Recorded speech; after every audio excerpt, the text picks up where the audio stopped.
এটা হচ্ছে আমার ব্লগ নাম্বার 2 আমার নিউ হাউস থেকে।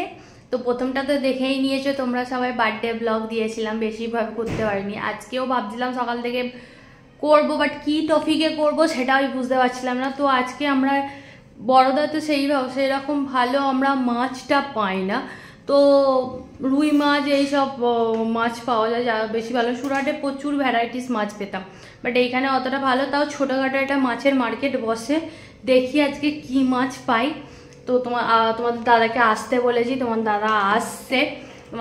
তোমাদের দাদা আসার পরেই আমরা বেরোবো রেডি হয়ে। তাকে আমার মেয়েকে অনেক আগে দুধ দিয়েছি, কিন্তু সে দুধ খাওয়ার নাম নিচ্ছে না, সে শুধু বদমাইশি করে যাচ্ছে এইখানে ওইখানে। তার দুধ এরকম পড়ে আছে আর সে ওইখানে ওরকম বদমাইশি করে যাচ্ছে। এত বদমাইশি করে ধারণার বাইরে, স্কুলের টিচার পর্যন্ত কমপ্লেন করছে নীলাক্ষী মানে প্রচুর বদমাইশি করে। তো কিছু করার নেই, বাচ্চা মেনেই নিতে হয়। ওর জন্য তো আমি পুরো পাগল হয়ে যাই মাঝে মধ্যে। সবাই বলে তোর মেয়ে কি ভালো শান্ত, কিন্তু আমি তো জানি আমার মেয়ে কি ভালো।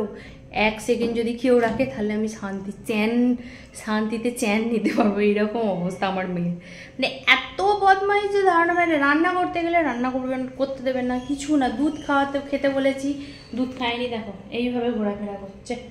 এইরকমই করতে থাকে সব সময়। যদি কিছু বলি পাপাকে ফোন করে বলে পাপা মামি এই বলেছে, পাপা মামি ওই বলেছে। বাংলাতে তো বেশি ভালো কথা বলতে পারে না, হিন্দিতে বলে। চলো দেখতে থাকো, তোমাদের দাদা আসুক, এলে আমরা তারপর বেরোবো।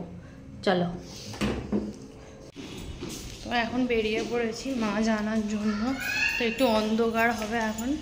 তোমার দাদা আসছে, বললো নিচে আসো, দেখি কখন আসে।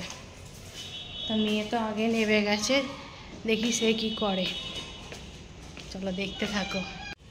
এখন সব কাজ চলছে আমাদের বিল্ডিংয়ে, শুধু মেয়েটার জন্য আমার এইখানে আসা, কারণ মেয়েটার স্কুল চালু হয়ে গেছে, যার কারণে আমার এখানে আসা। পাপা আসতে, চল রাস্তার ধারে চল, ওই রাস্তার ধারে চল। হ্যাঁ, তো এখানেও সব কাজ চলছে এখনো পর্যন্ত।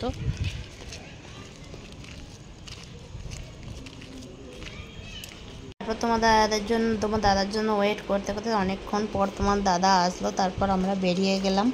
তো যাওয়া অনেকটা দূরই রাস্তা, তো তাও কেটে কেটে ভিডিও করেছি। তো যাওয়ার সময় একটা বাস এত জ্বালাচ্ছিল মানে ধারণার বাইরে, আগেও যাচ্ছে। তো করতে করতে গেলাম। তো মাছের বাজারে যখন পৌঁছালাম সেরকম ভালো কিছু মাছ ছিল না। ওই দেখছিলাম ঘুরে ঘাড়ে কোথায়, এখানে তো শুধু রুই মাছ, আমি তো মাছের নাম জানি না, রুই মাছও চিনি, শুধু রুই মাছ আর কাতলা মাছটাই যা চিনি। তা চিংড়ি মাছ তোমার দাদা নেবে বলছিলো, চিংড়ি মাছে আমার অ্যালার্জি। আমি বললাম যদি তুমি খাও তাহলে নাও, না হলে নিও না। তো তার জন্য নিল না। তারপর ওইখান থেকে চলে গেলাম দুসরা মাছের দোকানে, আরেকটা যে মাছের দোকান ছিল সেখানে চলে গেলাম। কি মাছ গো?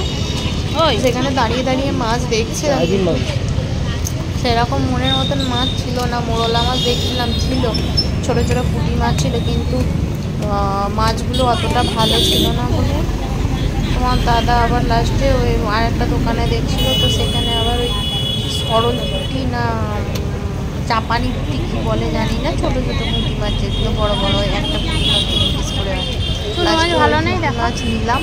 তো তার জন্য মাছ দেখছে, আমার মেয়ে আবার উঁকি মেরে মেরে দেখছে যে তার কাছে কী মাছ আছে। এর কাছে অতটা ভালো মাছ ছিল না, তো এর কাছ থেকে একেবারে পুঁটি মাছটা নিয়ে এসেছিলাম, খুব ভালো ছিল। কিন্তু কালকে মাছটা অতটা ভালো ছিল না। তাও তোমার দাদা একবার হাত দিয়ে দেখলো মাছগুলো ভালো আছে, আর দেখলো না ভালো নেই।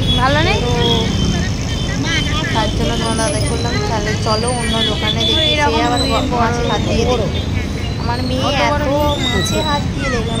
বাবাকে বলছে কোন মাছটা নেবে, আমি মাছ এক সপ্তাহ হয়ে যাবে করছে। তারপর ওইটা আবার চলে গেলাম দুসরা মাছের দোকানে। তো দাদা কী মাছ নেবে ঠিক করে প্রশ্ন করলো। আবার ওই এই দোকানটায় এলাম, এই দোকানটায় এসে এই লাস্টে এই সরল মাছগুলো তোমার দাদা দিয়েছিল, চাই না তোমরা কী মাছ বলো, আমাদের সরল বলে এইগুলোকে। অনেকে আবার জাপানি পুঁটিও বলে। হয় এই মাছগুলো ঠিক বাবা হাত ধোয়ার জায়গা নেই, ঠিকঠাক কাটতে পারে না, তাও কে কাটবে ঘরে, ওই জন্য দাদা কেটেই আমাকে এনেছিল। তারপর তোমার দাদা আবার ওই মুই মাছ নিয়ে হয়নি, তো শাটিং মাছ না কি মাছ বলে, শাটিং মাছ, তো ওই মাছ নিয়ে তোমার তোমার দাদা আবার ওই ওজন করালো, করিয়ে কত হলো, তো খেয়ে আবার ওই যে ছেলেটা বসে আছে তার কাছে কাটতে দিল মাছ। তো সে তো গল্প করবে না মানে খদ্দেরকে দেখবে না মাছ কাটবে জানি না, ঠিকঠাক তো একটাও মাছের পিস করেনি। তো আমার ঠিক পছন্দ হয়নি। আজকে মাছগুলো করেছে ঠিক আছে, কিন্তু তোমার মাছের পিসগুলো একদম ঠিকঠাক করতে পারি। অনেকক্ষণ দাঁড়ানোর পর মানে 4-5 মিনিট দাঁড়ানোর পর সে গিয়ে বলতে মাছগুলো কাটছে, ঠিক পারছে মাছ, তাকে বলছি যে ঠিকঠাকভাবে কাটবো, আমি ভুলে দিচ্ছি, সে সেই সব শোনা নেই, সে তার মধ্যেই কেটে যাচ্ছে। আর ওই শার্টিং মাছ নেবে বলে বলছে পার্সে মাছ, দেখছিলাম পার্সে মাছগুলো অত ভালো ছিল না। তো তেলাপিয়াও মাছ, পাবদা কি বড় বড় তেলাপিয়া, তারপরে পাঙাশ, ট্যাংরাটা ছোটো ছোটো ট্যাংরাগুলো পাই না, বড়ো বড়ো ট্যাংরা, বড়ো বড়ো কাতলা, যেগুলো 200-250 টাকা করে দাম সেই কাতলা। তো লাস্টে এই মাছ কাটছে, মানে আমাদের এখানে মাছ কেটে দেয় আর কি, কিন্তু গুজরাটিরা মাছ কেটে দেয় সেইভাবে বাঙালিরা যেরকমভাবে মাছ কাটে সেইভাবে মাছ কাটতে পারে না ওরা। মানে কীভাবে বলবো, ওরা লেজটাকে আধা কেটে বাদ দিয়ে দেয়, মাথাটাকে মানে মুড়োটাকে আধা কেটে বাদ দিয়ে দেয়, চোখগুলো মুড়োর চোখ উপড়ে নেয়, ওই রকম করে করে কোনো রকমের মাছ কেটেছে। তো আমার তো পছন্দ হয়নি, তোমার দাদাকে তাই বলছিলাম, বলে ছেড়ে দাও, এইবারে দেখে নাও, পরের বার আমি ঘরে নিয়ে এসেই কাটবো। তারপরে এই তোমার দাদা শার্টিং মাছ নিয়েছিল, সেটাই কাটানো চলছে, 2 পিস শার্টিং মাছ নিয়েছিল।